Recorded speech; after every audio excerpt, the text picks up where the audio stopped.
Ang programang ito ay hatid sa inyo ng Air 21. Sagot ko, padala mo!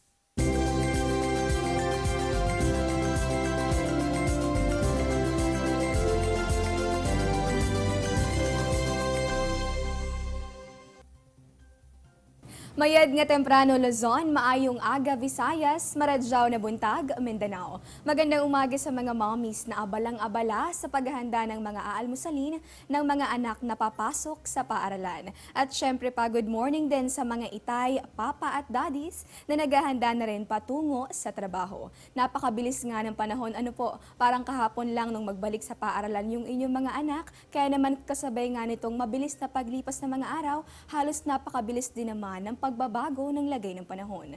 Kaya naman mahalagang handa kayo anuman ang magiging lagay nito. At para ready ka, tutok lang dito sa amin at sagot na po namin ang weather updates. Ito po ang Panahon TV na mula Lunes hanggang Linggo, maghahatid sa inyo ng kumpletong ulat panahon. Sa bayan din kaming napapanood online. Yan po ay sa pamamagitan ng www.ptv.ph.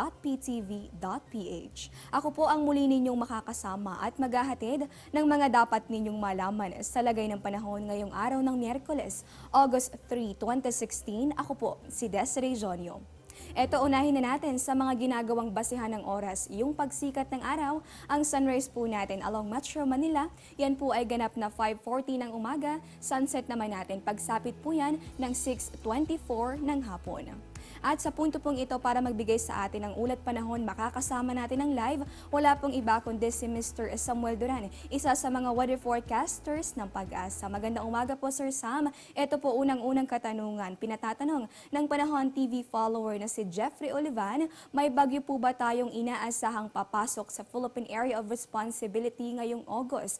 At kung maikukumpara noong August 2015, mas madami po ba yung mga inaasahan natin ngayong taon? Good morning, Des, at magandang umaga din po sa ating mga kababayan. So para sa katanungan mo kasama Jeffrey, nung nakaraan na nakaraan taon ng August, nagkaroon po tayo ng dalawang bagyo. Ito po ay si Hana at si Ineng. So ngayong buwan naman ng Agosto, inaasahan naman po natin 2 hanggang 4 na bagyo ang papasok po ng ating PAR. Alright, Jeffrey, naway nalinawan ka sa iyong katanungan na sinagot naman ng walang iba kundi isa sa mga weather forecasters ng Pag-asa. Ito naman po, Sir, oras nga po na may pumasok o mabuong bagyo dito sa ating boundary. Aling mga bahagi po kaya nitong ating bansa yung posibleng tamaan o kaya naman ay kung saan ito posibleng maglandfall? So ngayong August, dahil po sa umiiral na southwest monsoon, asahan po natin yung mga track po ng ating bagyo ay halos pa northward. At kung magkaroon man ng bagyong maglandfall, mapapansin natin sa may northern Luzon po ang tama ng mga bagyo na papasok po ng ating PAR. Ayan, bukod nga sa nalaman natin na 2 to 4 yung average number of tropical cyclones kapag ganitong bahagi ng Luzon, napag-alaman din ng taon, napag-alaman din natin na posibleng sa bahagi ng Luzon, particular sa northern part, tumama, lalo na kapag ganitong buwan ng Agosto dahil na rin sa epekto nitong habagat. Ito naman po, Sir Sam, bukod po ba dito sa ating na pag-uusapang mga bagyo o tropical cyclone, ano-ano po bang mga weather systems yung posibleng umiral dito sa ating panahon kapag ganitong Agosto? So bukod sa mga bagyo, asahan din po natin yung pag-iral pa rin ng ating southwest monsoon. Maging ang mga low pressure area ay makakaranas din po tayo.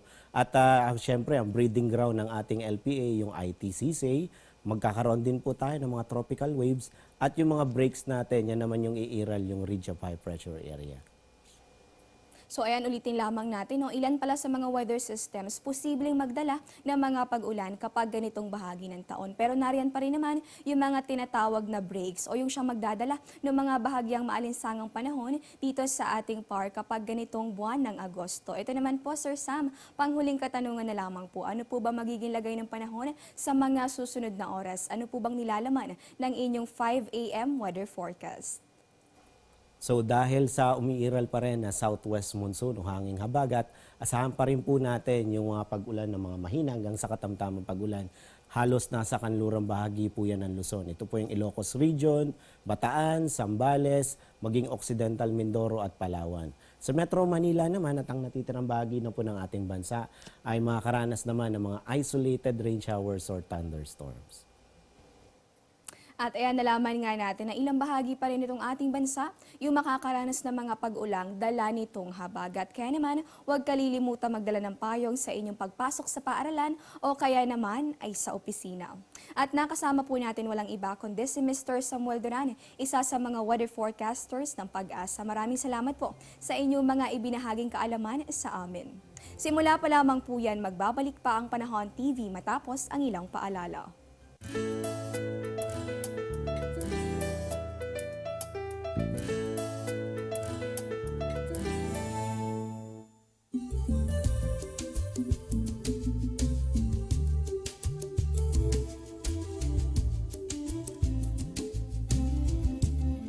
Get timely and reliable Philippine weather information anytime, anywhere through the Panahon TV mobile app, a multifunctional mobile app that brings you weather updates sourced directly from Pag-asa. The app provides a complete 3-day weather forecast at your location. It also allows you to ask or share the weather to the community. It has auto alerts for thunderstorm advisory, rainfall warning, and storm signals over your area. Download for free today, available at Google Play Store and iOS.